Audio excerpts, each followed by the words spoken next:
Баршаңызға сәлем достар, менің каналыма қош келдіңіздер.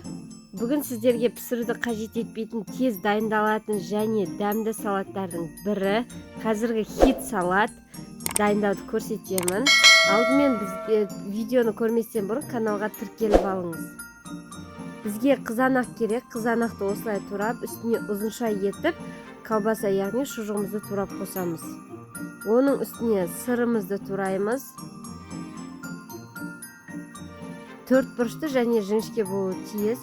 Және соңғысы бізде осылай тұздалған қиярды турап аламыз. Егер де тұздалған қияр болмаса, дайын корнишон қиярын алуға болады.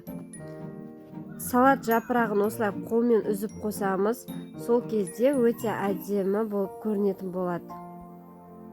Одан кейін майонезімізді қосып араластырамыз.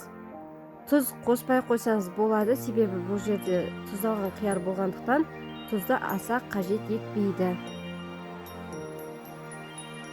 Өте дәмді салаттардың бірі. Тарелкаға салғаннан кейін үстіне міндетті түрде чечилді ұзынша етіп салсаңыздар болады. Бұны осылай ұзынша етіп салу үшін бірінші суға салып алыңыз. Чечил сол кезде жұмсарып әдемі болып шығады. Қыздар, менің каналыма тіркелуді ұмытпаңыздар және лайк, подписка күтемін.